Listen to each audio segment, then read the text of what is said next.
Lancé dans une tournée des communes, le sous-préfet de l'arrondissement Wassim Kamel s'est arrêté au Val-de-Guéblange. Sur place, il a visité la maison de Léo, dont la restauration avait été soutenue par un de ses prédécesseurs. De son côté, lui s'engage pour que la commune puisse acquérir une friche industrielle. Ce week-end à Vousvillers, il était possible de faire un tour de France. Des producteurs de vin et de produits du terroir de tout l'Hexagone étaient présents au traditionnel salon organisé par l'association Jeudi Vin. Il s'agissait de la 6e édition de cette manifestation qui a une nouvelle fois trouvé son public. Une efficacité prouvée. À chaque Ripper Café, environ 85 objets cassés sont présentés. Près de 65% d'entre eux ressortent réparés. C'est le résultat de bricoleurs passionnés qui ont une nouvelle fois fait la démonstration de leur savoir dimanche à Ambar. Tous les soirs, au moment du coucher, les parents prononcent à leurs enfants des mots d'amour. Ces mêmes déclarations, les bambins les ont enregistrées à leur tour. C'est une des créations réalisées à l'occasion de l'exposition Les mots du soir. Il y a aussi des photos en mode constellation sur lesquelles apparaissent les jeunes participants. Au départ, il y a le son, viennent ensuite les émotions. L'association Concert de Poche organisait un atelier ludique à Rémelfin. Le but était double, démocratiser la musique classique et demander aux participants d'exprimer leurs émotions à partir du son. Bonjour et bienvenue sur Mosaïque Cristal. Outre les sujets évoqués dans le sommaire, vous retrouverez également une nouvelle interview politique. Aujourd'hui, c'est Benoît Kiefer, le maire de Bitche, qui se prête au jeu et qui répond aux questions de Francis Hoffman. C'est à retrouver en seconde partie. Pour l'heure, c'est au Val-de-Guéblange que nous nous rendons. Le sous-préfet de l'arrondissement est allé dans cette commune. Wassim Kamel a visité la maison de Léo et pris connaissance des dossiers en cours dans ce village. Il a assuré Madame le maire de son soutien. Regardez. Si j'ai pas d'étincelle, j'ai pas d'éclairage. Et sur ce projet, l'étincelle, c'est vous. Voilà ce qui s'appelle un compliment. Ces mots ont été prononcés à l'issue de la visite de la maison à pans de bois, également appelée Maison de Léo.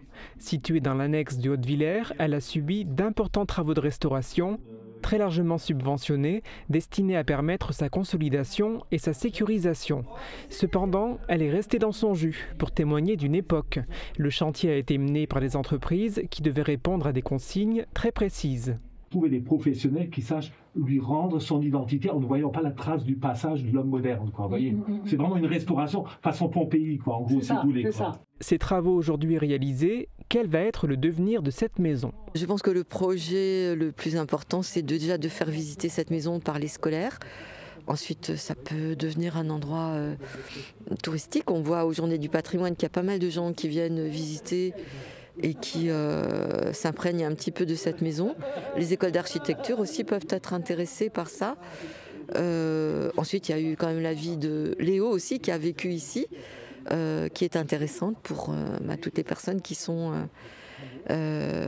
férues d'histoire ou qui cherchent à savoir un petit peu comment s'est passée la vie à travers les siècles. La commune du Val-de-Guéblange dispose également d'un autre bâtiment bien différent et qu'elle veut faire revivre. Une friche industrielle située en plein cœur de la commune et qui correspond à l'ancienne scierie-parquetterie Lorraine. Depuis 2014, la municipalité tente de l'acheter. En novembre dernier, elle a atteint enfin une avancée importante, mais pas décisive. Le PFGE nous donne un coup de main et donc ils ont obtenu la signature de la promesse de vente, mais on n'a toujours pas l'acte. Un ancien sous-préfet avait beaucoup aidé à ce que la maison de Léo soit restaurée. Le représentant actuel de l'État sur l'arrondissement veut s'investir fortement pour que la réhabilitation de cette friche se concrétise. Je me suis engagé auprès de la commune à appuyer, à aider pour que les conditions et l'achat se fassent dans les meilleurs délais et puis surtout ensuite de voir pour les meilleurs projets et réalisations pour que ça puisse correspondre aux vœux de la municipalité et surtout en termes de service à la population. À cet endroit, la municipalité souhaite voir se développer des cellules commerciales et des activités paramédicales, des services qui pourraient permettre d'aider les locataires de la résidence senior située juste à côté. C'est devenu un rendez-vous incontournable de notre région, le Salon des vins et des produits du terroir de Vousvillers. Il s'est déroulé ce week-end et les visiteurs fidèles ont pu découvrir quelques nouveautés. Un reportage de Tristan Ricli et Camille Henriot.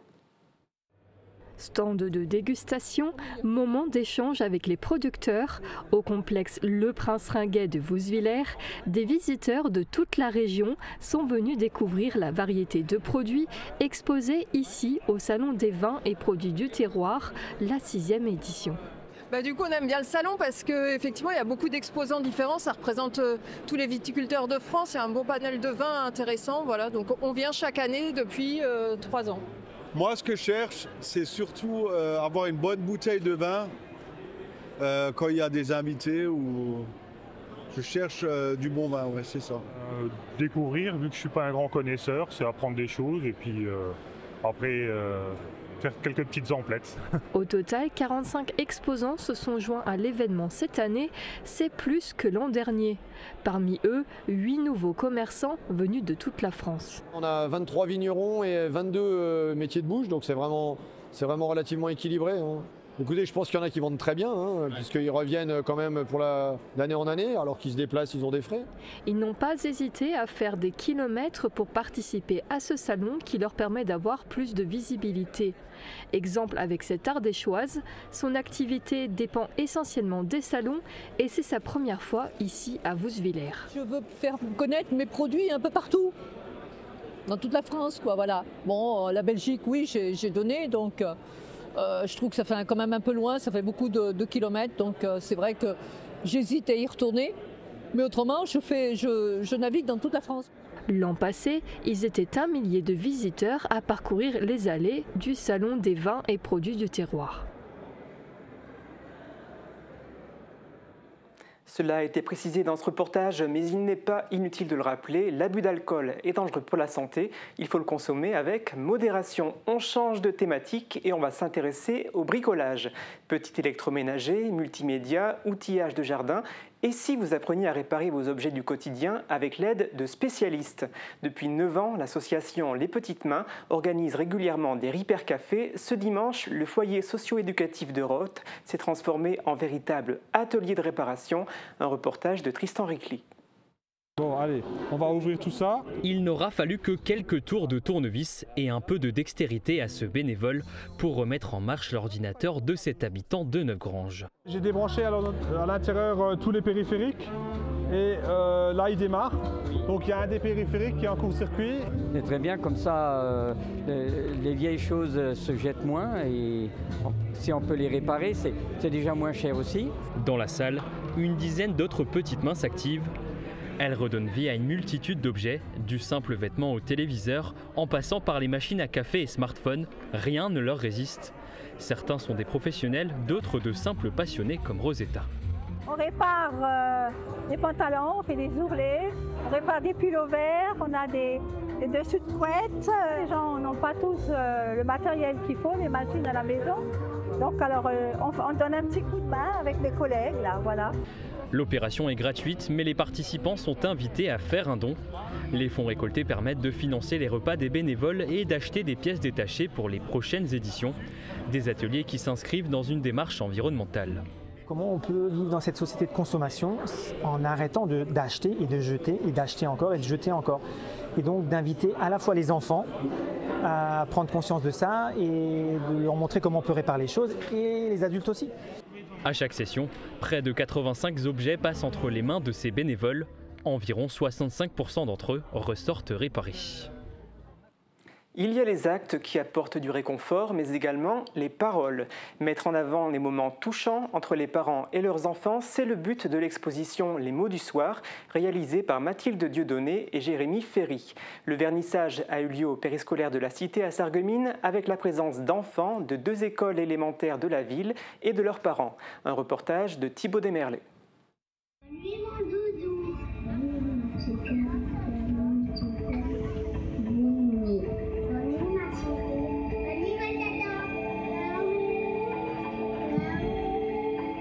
Des mots d'amour prononcés tous les soirs par les parents, ici prononcés par leurs enfants. Les mots du soir est une exposition qui met en avant la famille. Elle a été réalisée par Mathilde Dieudonné et Jérémy Ferry avec la participation des élèves de l'école maternelle de la Blise et Gregersberg de Sarreguemines. Alors ce projet, il est né il y a hyper longtemps. Je me suis beaucoup intéressée en aquarelle, notamment à la constellation. Entre-temps, on a eu un enfant, Jérémy et moi-même. Et ça m'a beaucoup questionné ces rituels du soir, les mots très intimes qu'on peut dire à notre enfant le soir. Le vernissage a eu lieu au périscolaire de la Cité. En plus de la bande-son qui met en valeur ces mots, plusieurs photos ont été exposées. Elles représentent les élèves sur un fond de couleurs aux 1000 constellations.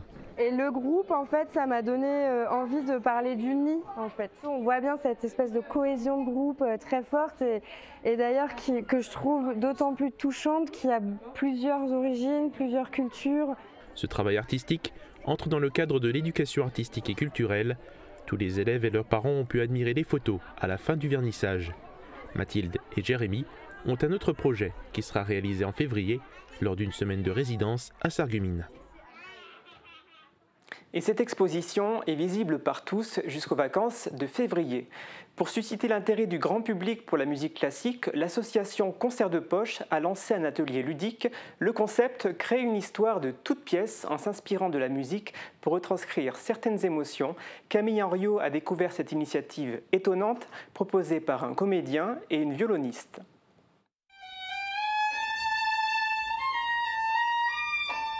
Qu'est-ce que cette musique vous inspire? Quelles émotions, quelles images? Dans cet atelier musique en chantier, c'est vous qui décidez de la musique qui sera jouée. À partir d'extraits, les participants doivent imaginer une histoire, ses acteurs, ses actions et surtout ce que les personnages ressentent dans des situations données. L'histoire est ensuite incarnée par Sébastien, un comédien, pendant que Aurore, la violoniste, traduit ses émotions en musique en 2 versions différentes.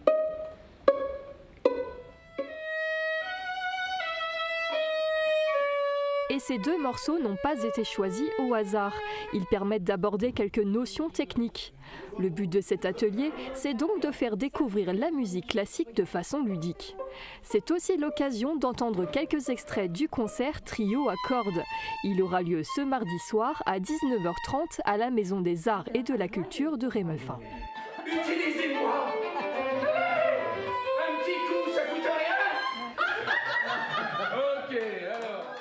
Et ce mardi soir, c'est donc ce soir, avis aux amateurs. Alors il y a 3 formules de proposées, 10 € en plein tarif, 6 € en tarif réduit et 3 € pour les personnes qui ont participé à l'atelier. Notez bien qu'il s'agit du premier concert proposé dans la nouvelle salle de Rémeufin, la Maison des Arts et de la Culture. Les premières notes seront jouées à 19h30. En attendant, place à la météo. Couverture et zinguerie, une toiture Moder Habitat apporte sécurité, protection et pérennité par tous les temps.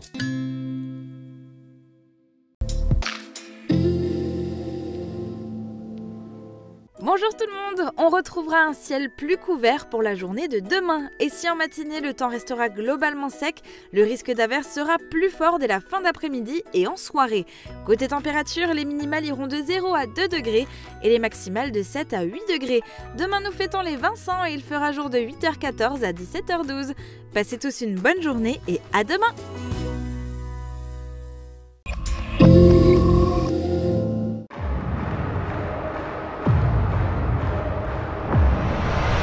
À toutes les filles que j'ai aimées avant.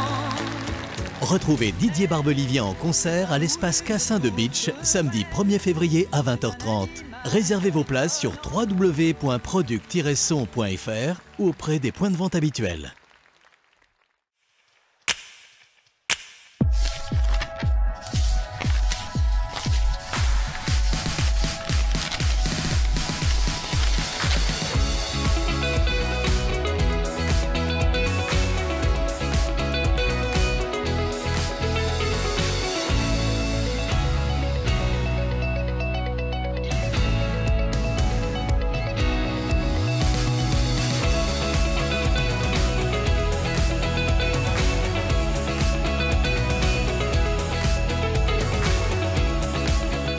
Depuis 15 ans à vos côtés, le groupe Eric Wagner vous souhaite une très belle année 2025. Anticipez, c'est l'avenir. Envie d'apprendre, de progresser tout au long de votre vie? Rencontrer, échanger et vous faire plaisir? Pas besoin de diplôme. L'Université populaire Sarreguemines-Confluence vous propose cours, ateliers, conférences et sorties. Renseignements sur notre site upsc-asso.fr. Une nouvelle aventure en immersion vous attend. Cette semaine, je vais à la rencontre de Gwendoline Stoll, vitrailliste à Götzenbrück. Meilleure apprentie de France en 2022, elle vient d'ouvrir son propre atelier. Dans ma famille, ils étaient toujours un peu dans le verre et ma mère est vitrailliste depuis 20-25 ans et donc depuis petite, je l'accompagnais au travail et elle me racontait, donc j'ai toujours été un peu passionnée par ça. Ça, c'est des étapes, on pourrait penser que c'est hyper simple, mais en fait, même là, il faut être hyper minutieux. Pour découvrir son univers, rendez-vous ce vendredi sur Mosaïque Cristal.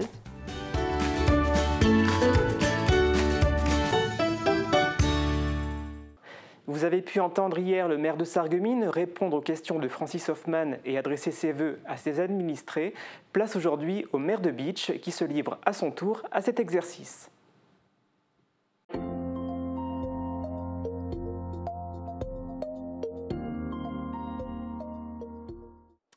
Face à l'objectif, Benoît Kieffer, maire de la ville de Bitche. Bonjour Benoît. Bonjour, meilleurs vœux. Oui, recevez les meilleurs vœux pour l'année 2025 de toute l'équipe de Mosaïque Cristal. Merci, je vous les retourne. Alors, monsieur le maire, c'est votre premier mandat. Comment vous le qualifiez? Enthousiasmant, difficile? Je dirais à la fois un mandat qui est marqué par le travail et puis par la persévérance. Le courage aussi, c'est au travers d'une démonstration qui est celle des travaux de requalification du centre-bourg, donc je ne vous refais pas l'histoire.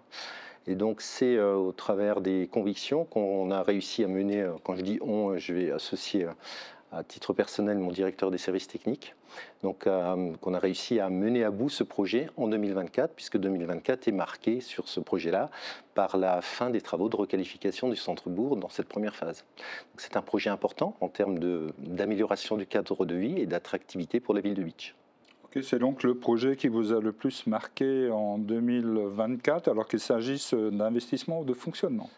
Alors, c'est un projet qui a démarré bien avant 2024, mais qui se réalise, qui se finalise au cours de 2024. Donc, il fait partie de ces projets qui se sont réalisés et achevés au cours de l'année écoulée. Au même titre que, si on reste dans le cadre de l'amélioration du cadre de vie et de l'attractivité, la réfection des cours de tennis extérieur sur cette belle zone de loisirs de Hasselfurt, ou encore l'aménagement complet de l'aire de jeu. Voilà, on a aussi pu en 2024, c'est un élément fort de l'année, être labellisé. La ville de Bitche est la 3e commune de Moselle à avoir été labellisée petite cité de caractère. Qu'est-ce que ça apporte? Alors déjà, c'est une reconnaissance pour le travail d'entretien qui a été fait sur le patrimoine communal, mais c'est aussi une obligation, puisque ça nous oblige, nous, notamment pendant la durée de la convention qui est de 5 ans, mais bien évidemment postérieurement aussi, à travailler et à valoriser notre patrimoine communal. Alors moi, je la qualifie place de la mairie, vous n'en voulez pas. Elle a été relookée globalement, elle est plus esthétique, sans doute plus fonctionnelle. Justement, qu'est-ce qu'elle apporte de neuf finalement, à part l'esthétique? Est-ce qu'elle va vous apporter des options peut-être nouvelles pour animer la ville par moment? Tout à fait, dans le cadre déjà du programme Petite Ville de demain dont la ville de Bitche est lauréate, c'est un élément fort en termes d'aménagement de l'espace public. Vous avez cet espace beaucoup plus hiver et beaucoup plus joli comme vous le disiez vous-même. Et donc l'objectif, c'est de donner de l'attractivité à la ville. Mais cette place que vous qualifiez place de la mairie, en fait, c'est aujourd'hui la place de la Légion d'honneur. Et c'est un élément fort et marquant, c'est important pour nous d'avoir ancré dans l'espace public de manière durable les valeurs des défenseurs de la cité, que ce soit ceux de 1870-71, mais aussi ceux d'aujourd'hui qui défendent notre pays et notre nation, puisque c'est à cet endroit qu'on fait nos cérémonies et nos commémorations habituelles. Alors, en m'intéressant un peu à Bitche, que je connais quand même relativement bien, alors je dirais que c'est plus qu'une simple ville. Pour que les téléspectateurs y voient peut-être un peu plus clair, on va rappeler les infrastructures en périphérie il y a l'étang de Hazelfurt, il y a le village de vacances, la citadelle, le jardin pour la paix, le golf, la régie d'électricité, je la cite, le bataillon de l'armée, et j'en oublie sans doute. Alors, tous ces tentacules confèrent une certaine dimension et attrait à la ville, mais il n'y a pas que des avantages, je pense. Alors, sur les grosses structures, effectivement, pour une ville comme celle de Bitche, de la taille de notre collectivité, ce sont des charges de centralité importante. Vous avez cité la citadelle, c'est important de le citer, puisque lorsque vous rénovez sur cette belle bâtisse, ce bâtiment historique, ce monument historique, quelques mètres, vous en êtes à quelques centaines de milliers d'euros. Et donc en termes de fonds propres pour la collectivité, c'est pas toujours supportable. Donc on a eu quelques aides au travers de la Fondation du patrimoine et de la DRAC et de la région, qui nous ont permis de réaliser quelques travaux d'urgence.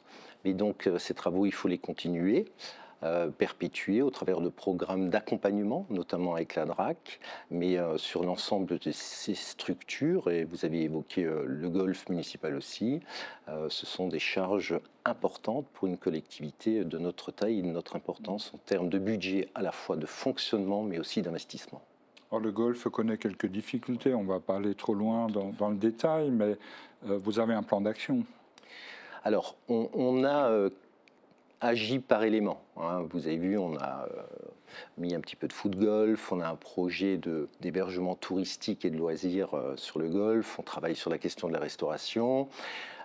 Est-ce qu'aujourd'hui c'est la bonne démarche? On peut se poser la question. Il me semble nécessaire d'avoir peut-être une vision beaucoup plus globale sur ces structures qui appréhendent l'intégralité, à la fois la question du terrain et du jeu, mais aussi de la question de la restauration, puisque est-ce qu'on a vocation, nous, aujourd'hui, en tant que commune, à gérer encore un restaurant? Est-ce que vous attendez aussi que le privé peut-être s'investissent davantage dans la cité? Alors aujourd'hui, vous l'évoquiez dans votre question précédente sur la question des charges, de ces charges de centralité-là. On a un budget d'investissement qui est connu, on a un budget de fonctionnement qui est connu. Il n'y a pas de recette miracle, sauf à pouvoir optimiser aussi son propre patrimoine qui est pas conséquent sur la ville de Bitche, quitte à vendre un terrain ou un immeuble, mais ce n'est pas ce qui va renforcer votre caissette. Mais donc on a besoin aujourd'hui des investisseurs, des porteurs de projets privés pour dynamiser, pour donner de l'attractivité à la ville de Bitche. Un des exemples, c'est le cinéma qui est porté par un privé qui va donner de l'attractivité à la fois au niveau de la commune, mais aussi sur l'ensemble du territoire. Donc on a besoin aujourd'hui des porteurs privés, et notamment dans le domaine de l'hébergement hôtelier, touristique et de loisirs. Et globalement, alors pour 2025, quels sont les grands projets ? Alors pour 2025, on va continuer sur la question de l'aménagement urbain, sur cette phase 2 des travaux de requalification du centre-bourg, sur l'autre partie de la rue Foch et puis les rues de Sarreguemines et rue Tessier. Et puis grand projet de mandat, c'est la reconstruction des vestiaires et du clubhouse du stade municipal. L'extension aussi, l'agrandissement du cimetière communal, la mise en œuvre du cimetière forestier. Et puis sur le côté mémoriel et de l'histoire locale, il y a un élément important, il y a un élément fort, puisque le 14, 15 et 16 mars, ce sera le week-end, le temps des commémorations de la libération de la ville de Bitche, donc le 80e anniversaire de la libération. Donc temps fort qui sera organisé, je dirais, de date à date, puisque Bitche a été libérée le 16 mars. La chaufferie est en cours de construction. De quelle façon elle va se déployer et à qui va-t-elle profiter? Alors, la chaufferie, c'est un projet qui est mené et porté par la Régie municipale d'électricité, mais ça reste la Régie municipale. Donc c'est un projet important qui a démarré en 2024, qui va s'achever en 2025, qui va profiter aux bâtiments publics, qui va profiter aux petits collectifs.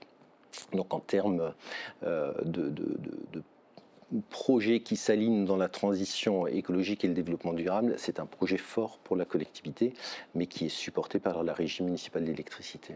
Mais à destination des bâtiments publics? Des bâtiments publics, de l'armée, donc c'est aussi, l'armée est un client important. C'est d'ailleurs le premier client, l'élément déclencheur de l'ensemble de ce projet, mais aussi les bâtiments scolaires, la mairie. Voilà. les bâtiments de la collectivité. On risque encore de voir les routes s'ouvrir par-ci par-là. Encore un petit peu, il y aura encore quelques travaux mais et peut-être pas celles rénovées récemment. Non, pas celles qui ont été rénovées récemment. On a essayé de combiner un petit peu les deux projets pour que les travaux se fassent de manière complémentaire. Et qu'est-ce qui vous tient vraiment le plus à cœur? Alors que ce soit un petit projet, une petite action, là pour 2025, quelque chose à laquelle vous tenez vraiment? Ce qui me tient à cœur, c'est d'abord le lien social, c'est le travail qu'on fait avec les associations, c'est le soutien au monde associatif. On a apporté beaucoup depuis l'entrée dans ce mandat en 2020 à nos associations. Et puis, je crois qu'il n'y a pas de petits projets, mais si on doit comparer les projets dans leur ampleur ou leur envergure financière, eh bien, en 2025, on va démolir l'ancienne morgue pour ouvrir l'espace et créer un square paysager qui sera dédié aux harkis. Et vous connaissez l'histoire et ce lien fort qu'il y a entre la ville de Bitche et puis les harkis. L'ancienne morgue, c'est celle qui se situe sur le site de l'ancien hôpital ou... L'ancienne place de l'hôpital, ça faisait partie effectivement de l'ancien hôpital de Bitche.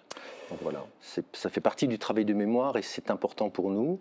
De la même manière que dans le domaine de la culture, on a démarré cette année avec un très beau concert du Nouvel An qui a été dispensé par l'Orchestre National de Metz. Il y aura encore un événement culturel à destination de la jeunesse au mois d'avril. Il y aura ce beau spectacle de Charlie Dame sur ce qui est communément appelé la guerre des paysans. Donc il y a aussi l'attachement à la culture est aussi important. Voilà, c'est ce qui le lien avec nos générations, nos jeunes et moins jeunes, et c'est ce qui en fait est important pour faire vivre la collectivité. Comment est-ce que vous mesurez l'attractivité de la ville, sans doute au niveau de la citadelle, du Jardin pour la Paix ou d'autres lieux touristiques? Par une fréquentation, par une volonté de la population, pas une volonté de la population déjà de se maintenir, mais aussi de l'extérieur de venir habiter à Bitche, et puis aussi par les touristes qui viennent. Donc c'est un vecteur, c'est un élément démonstratif qui vous permet, c'est un indicateur en disant voilà, la ville de Bitche présente et a des intérêts. Et pour revenir sur la question du label Petite Cité de Caractère, c'est un élément qui effectivement va attirer du monde dans ce cadre-là. Alors, vous êtes un jeune maire, finalement jeune maire, donc veut donc dire que vous avez encore une longue route devant vous. Sans doute quelques mandats supplémentaires peuvent s'ajouter au dernier. Est-ce que vous allez repartir l'année prochaine? Alors pour l'instant, je travaille avec mon équipe sur 2025. Oui, c'est une réalité. On a encore de beaux projets. Je vous en ai fait la démonstration. Je ne sais pas si la population aujourd'hui attend un élément de réponse. Ce qu'elle attend surtout, c'est des réalisations, des projets. Voilà, qu'on puisse répondre à leurs besoins. C'est ce qui est important sur 2025. Je vous répondrai à cette même question à la même date en 2026. Ok, le rendez-vous est pris. Voilà, nous sommes arrivés au terme de cet entretien. Vous avez la possibilité d'adresser un message aux Bitchois en faisant un regard face caméra. Alors à l'ensemble des auditeurs, spectateurs de l'équipe de TV Mosaïque Cristal, présenter mes meilleurs vœux et puis surtout de réels vœux, puisque je souhaite la paix, la sérénité. On est dans un monde qui aujourd'hui n'est pas forcément équilibré au niveau des relations internationales ni dans le domaine économique. Donc ce sont des réels vœux. Voilà, c'est ça mon vœu. Et puis que chacune et chacun puisse avoir des petits bonheurs quotidiens. Et puis la santé avant tout, la réussite professionnelle et du boulot pour ceux qui n'en ont pas.